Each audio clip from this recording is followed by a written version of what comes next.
수험생 여러분 안녕하십니까. 에듀마케에서 건축기사와 건축산업기사를 담당하고 있는 안남식 교수입니다. 자, 이번 시간은 2021년 CBT가 이제 21년부터 건축산업기사는 CBT로 이제 컴퓨터로 시험을 보기에 바뀌었는데요. 물론 1회, 2회, 3회 이렇게 1년에 3번 보지만 한 번 정도로 해서 CBT를 21년 거는 이런 식으로 출제될 수 있다라는 식으로 쭉 정리를 해봤습니다.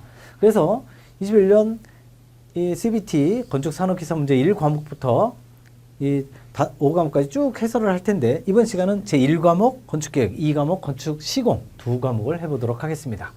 자, 먼저 1번 문제입니다. 학교 건축에서 단층 교사의 이점이 아닌 것, 단층. 여기서 교사라는 건 선생님이 아니라 건물이죠. 교실이 있는 건물. 1층짜리 건물이 있는 그런 교실이 있는 건물들의 이점이 아닌 것.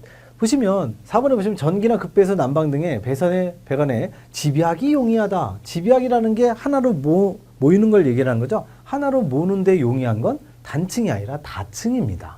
여러 층이 있을 때 한꺼번에 같은 데 모이는 거고 4번만 다층교사의 특징이고 1, 2, 3이 전부 단층교사의 특징 되겠습니다. 2번 보시면 사무소 건축의 엘리베이터 계획에 대한 설명으로 옳지 않은 것.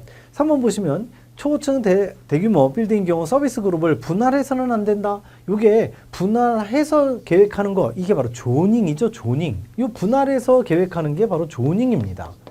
조닝이 이게 보통 사무소에 엘리베이터 조닝을 많이 하죠. 그래서 우리가 뭐 더블데크다, 슈퍼 더블데크다, 스카이 로비 방식이다 그런 식으로 조닝을 하는 거 조닝이 바로 분할해서 계획한다는 걸 뜻합니다. 그래서 3번이 정확하게 반대로 설명한 거죠. 자, 3번 가겠습니다. 백화점에서 설치하는 에스컬레이터에 대한 설명으로 옳지 않은 거. 3번 보시면 비상계단을 사용할 수가 있어서 에스컬레이터는요 절대 전기가 없으면 작동이 안 됩니다. 그런데 이걸 비상계단으로 사용할 수 있어서 방재기에게 유리하다. 요 비상계단에 아예 사용할 수 없는 걸로 가정하고 다른 비상계단이 있어야 돼요. 그게 있지 않으면 건축가가 나오지 않습니다. 그래서 에스컬레이터는 비상계단으로 사용할 수 없는 걸 원칙으로 하되 근데 실전에서는요 실제 화재가 나잖아요. 그러면 대부분 전기가 나갑니다. 전기가 나가면 에스컬레이터가 딱 멈추면서 얘가 계단 형식으로 되는 거죠. 그쪽으로 얼마든지 피난하거나 비상으로 대피할 수 있지만 이거를 에스컬레이터를 비상계단으로 사용할 수 없는 걸 원칙으로 하고 피난 계획을 짜야만 건축허가가 나온다. 그것만 보시면 되고 4번 갑니다. 상점의 점도 방식 중 폐쇄형에 대한 설명으로 옳지 않은 거. 1번 보시면 고객의 출입이 많은 상점에 적합하다. 적은 상점에 적합한 거죠. 오래 머무는 상점이 이게 바로 폐쇄형, 딱 막혀 있는 거를 얘기하는 거죠. 정반대로 설명한 1번이 틀린 정답이 되겠습니다. 5번 가죠. 단독주택의 거실계에 대한 설명으로 옳지 않은 것. 3번 보시면 가족의 단란을 도모하기 쉽도록 각실로 둘러싸인 홀 형식. 자, 여기 홀로서 사용해도 안 되고 관통도 금지입니다. 그래서 홀도 금지, 관통 금지. 유명하게 거실이 틀린 보기로 나오는 게 홀로 사용해서 틀린다가 지금 3번이고요. 그리고 관통해서 뭐 사용을 하다.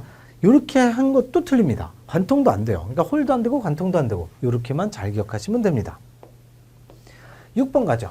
연면적 200제곱미터를 초과하는 공동주택에 설치하는 복도의 유연업이 복도의 유연업이는요 여러 가지 있죠. 2.4, 1.8, 1.8, 1.2, 1.5, 1.2 요것도 있고요. 1.5 밑에 1.8 괄호 열고 요것도 있습니다. 이게 정확하게 복도의 너비 규정인데요.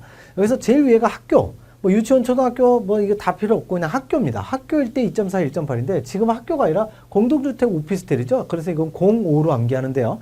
05가 1.8, 1.2입니다. 근데 여기서 복도의 유연업이가 양옆에 거실이 있다. 중복도를 얘기하는 거죠. 중복도일 경우는 더 큰 값, 1.8m 이상이 돼서 3번이 정답이 되는 거죠. 7번 갑니다. 업무시설 중 사무소에서 장애인 등의 편의를 위한 건축물의 주출입구 통로 낮추기 해서 통로의 높이 차이는요 항상 이 편의시설은 휠체어 타신 분들 기준으로 생각하면 됩니다. 휠체어 타신 분들의 높이차는 2cm 이하. 그래서 2번이 정답이 됩니다. 여기 이제 노인이나 보행장애인은 뭐 5mm 이하로 해야 되는데 그거는 이제 공문에서만 나오고 건축기사에선 나오지 않습니다. 자, 8번 가죠. 시공바로 드로브에서 표준 기준. 우리가 병파리, 모파리 했었는데 병파리죠. 병파리는 병리. 그리고 딱 병리의 2배가 표준이죠. 병리의 2배가 표준. 그리고 2 빼면 1개. 국제 주어의 14와 16 사이에서 15가 쏙 드는 그것만 기억하시면 되죠. 9번 갑니다.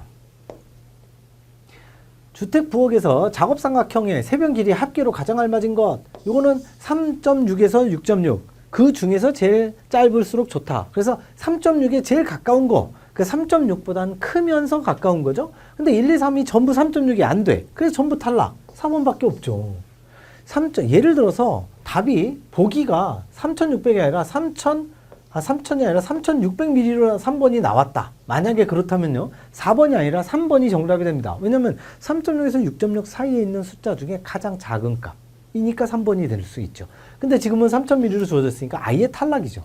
얘는 3,600이 안 되니까 탈락. 1, 2, 3 다 탈락? 4번밖에 안 되는 거죠. 3.6에서 6.6 수치를 잘 기억하고 계셔야 됩니다.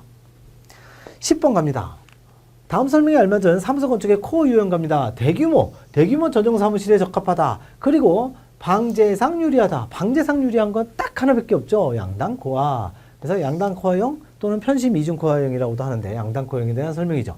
외코어는 바깥입니다. 바깥 코어는 독립 코어죠. 독립 코어는 굉장히 아예 따로 독립이 되어 있고 구조적으로 굉장히 불리한 거죠. 그리고 이 설비가 너무 길어지는 거. 편단 코어, 편심 코어 같은 경우에는 소규모 일개 사용하는 거고요. 중심 코어는 구조적으로 내진 구조에 가장 적합하다. 11번 갑니다. 테라스 하우스에 관한 설명으로 옳지 않은 것. 3번 보시면 자연형 테라스 하우스는 평지에 따라서 평지에 테라스형을 건립하는 거다. 테라스형은요 절대 평지가 아닙니다. 항상 기울어져 있는 경사지. 그래서 자연적으로 조성된 경사지. 그리고 경사지로도 나오지만 우리나라 지형에 적합하다. 우리나라가요.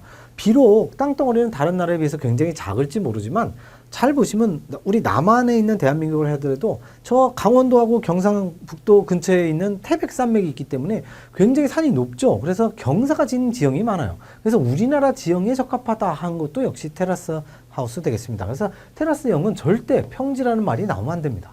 100% 틀린 지문이 되는 거죠. 12번 갑니다.